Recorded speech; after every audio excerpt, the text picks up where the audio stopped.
कृष्णा।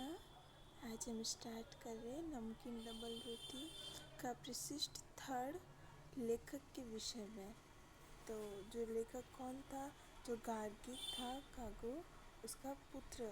उसने सारा लिखा है अपने पिता के, जो पिता ने सब बताया उसके हिसाब से पूरा ये बुक लिखी गई है। ये आज की हमारी अंतिम कक्षा होगी।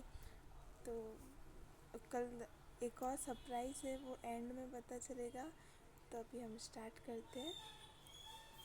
गार्गिक बुनियादियान सद्भावना दास का जन्म 26 अगस्त 1964 को एक छोटे से शहर मेगिरी में हुआ था।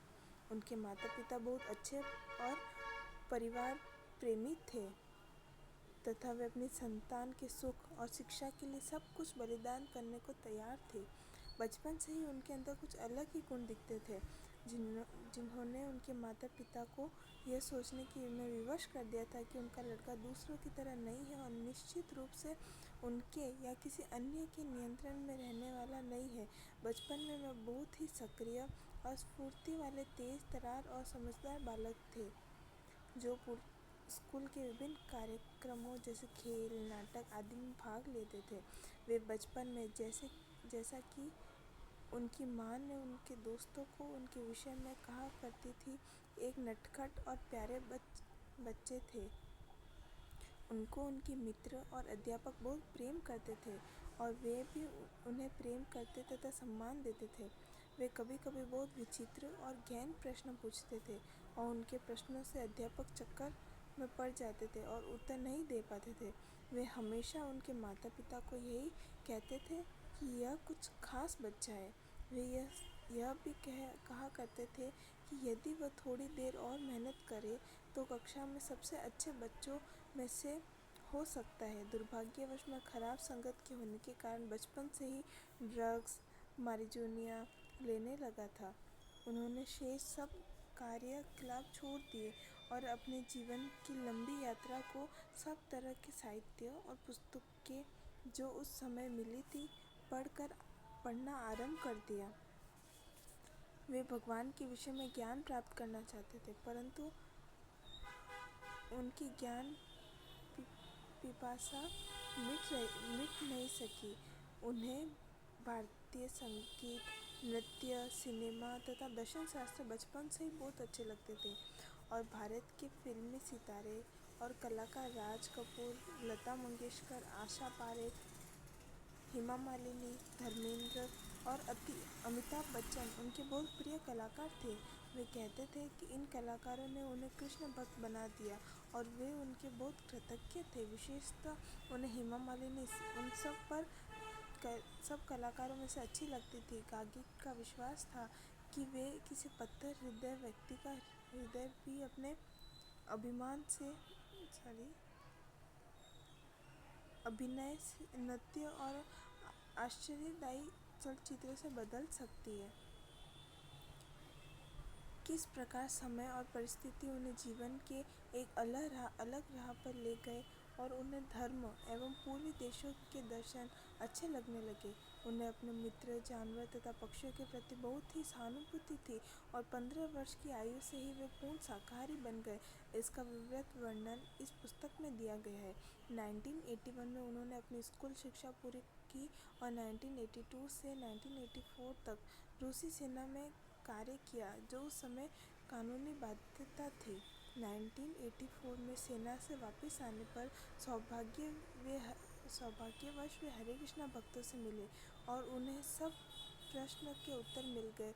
उन्होंने उसे गंभीरता से लिया और अपने नए दोस्तों के साथ वे भक्ति मार्ग का अनुसरण करने लगे। हरे कृष्णा आंदोलन से जुड़ने के बाद वे पुस्तकें प्रकाशित करने तथा धार्मिक साहित्य जैसे श्रीमद् भगवत गीता और श्रील प्रभुपाद की पुस्तकें बेचने में सक्रिय रूप से भाग लेने लगे।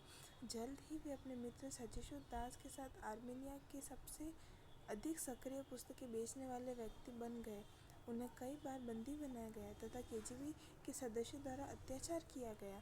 अंततः 24 जनवरी 1986 को उन्हें अंतिम बार बंदी बनाया गया और भूतपूर्व सोवियत संघ ने अवैधानिक धार्मिक पुस्तकें बेचने और छापने के अपराध में 2 वर्ष का कारावास दंड दिया।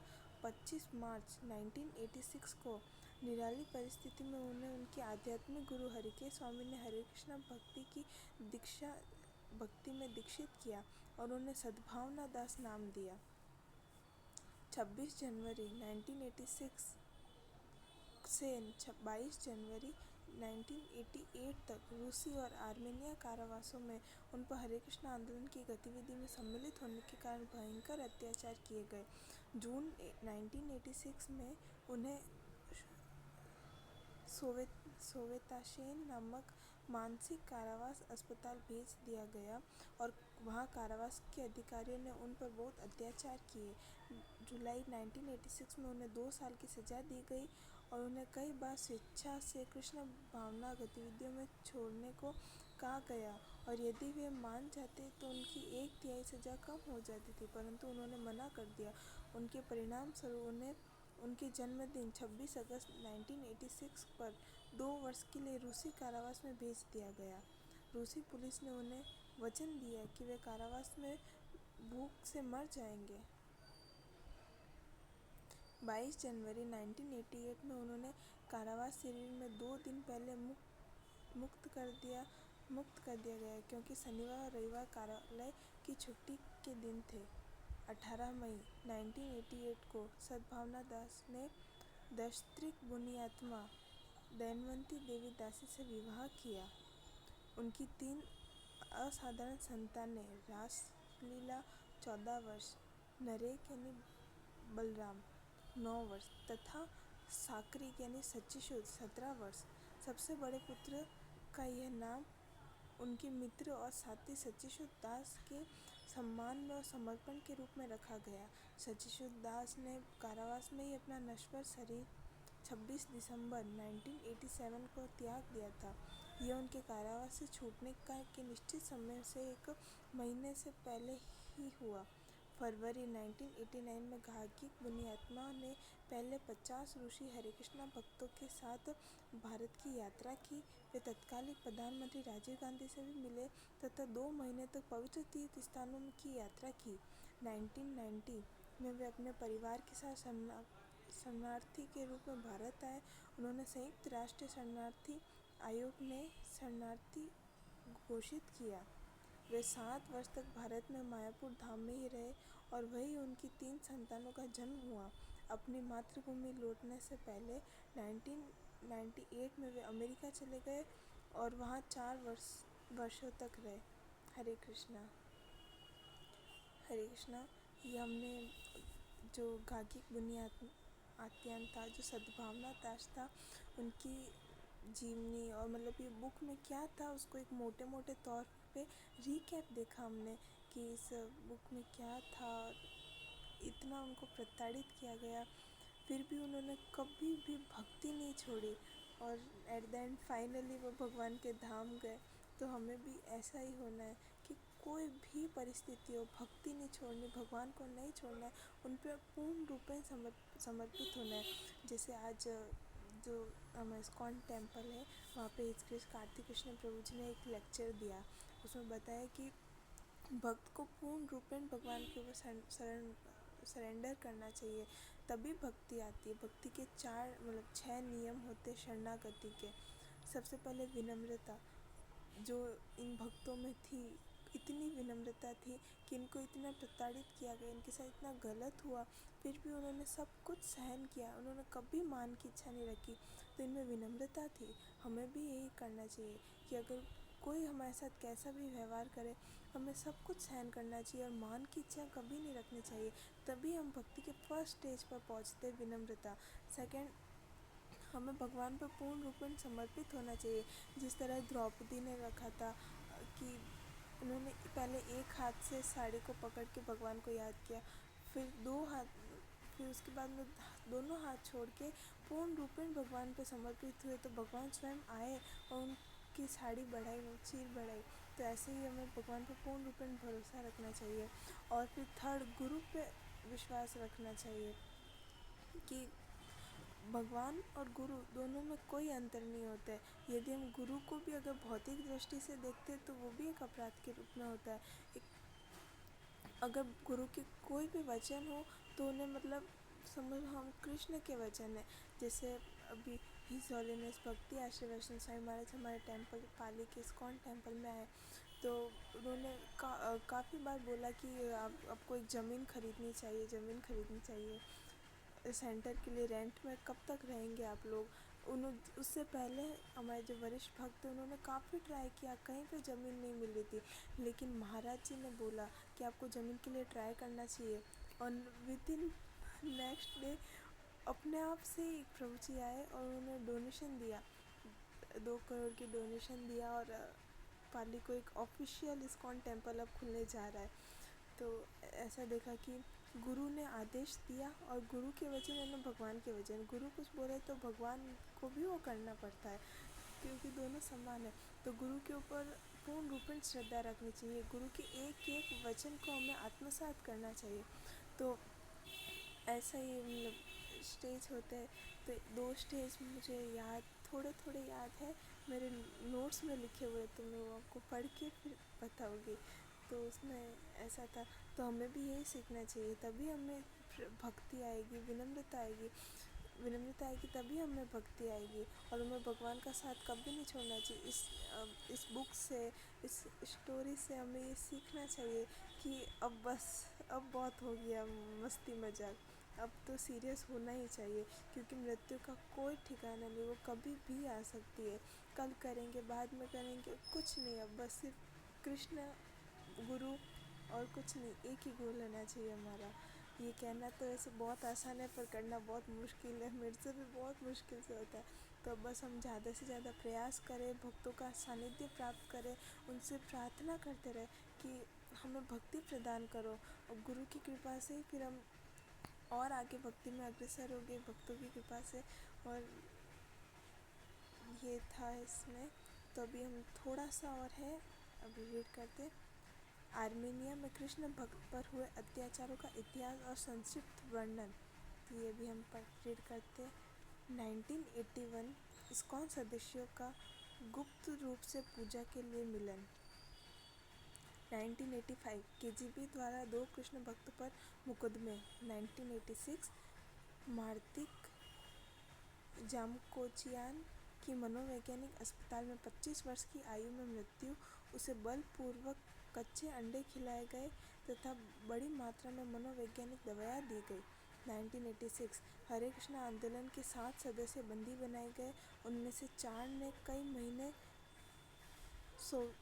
सोवेताशेन कारावास में, फिर कारावास में के मनोवैज्ञानिक अस्पतालों में बिताए। उनमें से कुछ के नाम हैं सुरेन कारपेटियान, संन्यास दास, करेन सैकियान, कमलामाला दास, आर्मेन साकियान, आत्मानंद दास और आर्मेन सार्गिसियान।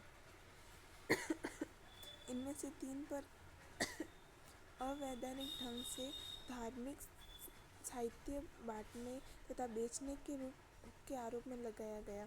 वे लोग हैं साकरिक आहूजानियान, सचिशुद्ध दास, और उसे 2 साल की सजा सुनाई गई। अगवान यूनियान अद्वैत आचार्य दास को 3 वर्ष की सजा तथा गार्गिक बुनियात्यान सद्भावना दास को 2 वर्ष की सजा सुनाई गई। 1987 साकरिक आहूजानियान सचिशुद्ध दास 23 वर्ष की सोवियत श्रम शिविर में टीबी तथा पौष्टिक आहार की कमी के कारण मृत्यु हो गई। 1990 इस्कॉन का सोवियत के धार्मिक सुधार का समय की कालावधि में एक आधिकारिक धर्म के रूप में पंजीकरण। 1992 गुंडों द्वारा येरेवन मंदिर पर हमला। आर्मेनिया के मानवाधिकार आयोग में शिकायतें, परंतु उसका कोई भी उत्तर नहीं। जुलाई 1994 धार्मिक पुस्तकों की 30 टन की खेप या जो आर्मेनिया की आयात की गई थी, सीमा पर अधिकारियों द्वारा जब्त। बाद में येरेवन के ताप विद्युत गृह थर्मल पावर प्लांट में दहन। अगस्त 1994 10 हथियारबंद गुंडों द्वारा मंदिर पर हमला तथा तोड़फोड़। मंदिराध्यक्ष इवान डल्कियान हरिदास ठाकुरदास पर हमला। पुलिस वालों की घोषणा, हम तुम्हारे जैसे लोगों की रक्षा नहीं कर सकते। अप्रैल 1995 मंदिर पर फिर से 20 लोगों का हमला और गर्भगृह की तोड़फोड़। सभी सदस्यों के साथ मारपीट एवं मूल्यवान वस्तुओं की चोरी। और इस प्रकार हमले इस तरह की रिपोर्ट समय समय पर केवल आर्मेनिया ही नहीं अपितु सारे सोवियत संघ के कोने कोने से आती रही। इसके साथ ही हरे कृष्णा भक्तों से व्यक्तिगत रूप से सैकड़ों अनलिखे प्रकरणों के बारे में सुना जा सकता है। सभी हाल ही की घटना कजाकिस्तान में हुई, जहां सरकार ने 21 नवंबर 2006 को अवैध रूप से सैकड़ों घर तोड़ दिए तथा महिलाओं बच्चों की कड़ी ठंड में निराश्रय छोड़ दिया। धार्मिक उत्पीड़न। सोवियत संघ में केजीबी के लोहे के पर्दे के पीछे दो दोस्तों के साथ यात्रा। आध्यात्मिक जीवन के लिए अपनी खोज में वे कृष्ण के प्रति भक्ति योग करने के लिए खुद को समर्पित करते हैं। आस्था और धार्मिक स्वतंत्रता के लिए उनके सरल विनम्र संघर्ष उन्हें सुनसान चर्चों की सफाई से देश के ठिकानों में जप करने और साइबेरियाई श्रम शिविर में गुप्त संदेश भेजने का अनुभव देता है।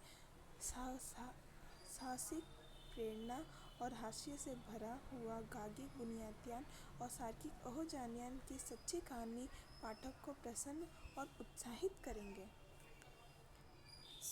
हरे कृष्णा। इसी के साथ हमारा ये नमकीन डबल रोटी का सफ़र कंप्लीट होता है। ये काफ़ी टाइम लग गया इस बुक को ख़त्म होने में, क्योंकि मेरा आलस्य कुछ ज़्यादा ही था कि मैं रीड ही नहीं कर पा रही थी। एक दिन रीड करती और 2 दिन और छोड़ देती। लेकिन मेरे को इस बुक से सीखना चाहिए। मुझे लगता है मेरे को ये अपनी क्लास मेरे को वापस होनी चाहिए, क्योंकि मैं सब भूल चुकी हूँ, मुझे ऐसा लग रहा है, क्योंकि सीरियसनेस तो बिल्कुल है ही नहीं। तो अभी आप सब भी इस बुक को रिकैप करते रहे अपने माइंड में और याद रखें कि हमारा कोई भी नहीं है, सिर्फ नामाचार्य हरिदास ठाकुर का सानिध्य प्राप्त करें, नाम की शरण ले, गुरु के प्रति पूर्ण रूप से शरणागत होके भक्ति में सीरियस हो जाइए। और अब से कोई मस्ती नहीं, कोई टाइम पास नहीं, कल करेंगे, आज करेंगे, बाद में करेंगे, कुछ नहीं, सिर्फ सीरियसनेस। तभी हमें सच्ची भक्ति आएगी। अगर हम भगवान के लिए कुछ करेंगे तो फिर भगवान भी हमारे लिए कुछ करेंगे। भगवान जैसे आज कार्तिक कृष्ण प्रभु जी ने आज ही बताया लेक्चर में कि अगर हम भगवान के ऊपर 5% समर्पित हो गए तो भगवान हमारे ऊपर 5% समर्पित हो गए। हम भगवान के ऊपर 50% हो गए तो भगवान भी हमारे लिए 50% हो गए। अगर हम भगवान के ऊपर पूर्ण रूपेण 100% समर्पित हो जाते हैं तो भगवान भी पूर्ण रूपेण 100% रूप से आते हैं और हमारी रक्षा करते हैं, भले कोई भी प्रॉब्लम्स हो। तो हमारे जैसी नॉन डिवोटी फैमिली के लिए तो वरदान है, बस हम इसका यूज़ ही नहीं करते। तो हमें ये बुक को याद रखना चाहिए और समय समय पर ये पढ़नी भी चाहिए, वापस पढ़नी चाहिए, क्योंकि हमें याद रहता नहीं है, हम भूल जाते हैं। कलयुग के बहुत ज़्यादा ही पतित जीव है। तो यही बोल के मैं एंड करूँगी। और हाँ, गुड न्यूज़ ये थी कि प्रभु जी का आदेश आया है कि अब न्यू बुक स्टार्ट करनी है, the journey home, Radhanath Swami Maharaj की है। तो मेरे पास वो बुक आते ही फिर वो बुक स्टार्ट करने लग जाएंगे हम, द जर्नी होम।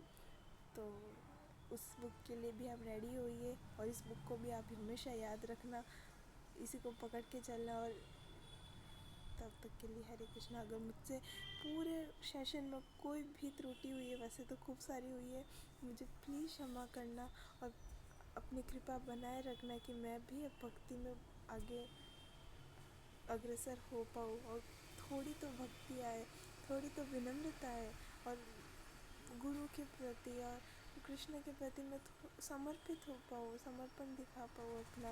ये जो मिथ्या अहंकार है वो जाए। प्लीज़ कृपा करो भक्तों। वाञ्छाकल्पतरुभ्यश्च कृपा सिन्धुभ्येव च पतितानां पावनेभ्यो वैष्णवेभ्यो नमो नमः। अनंत कोटि वैष्णविन की जय। नामाचार्य श्री हरिदास ठाकुर की जय। जगत गुरु श्रील प्रभुपाद की जय। रूस सोवियत के और आर्मेनिया के भक्तों की जय। हरे कृष्णा।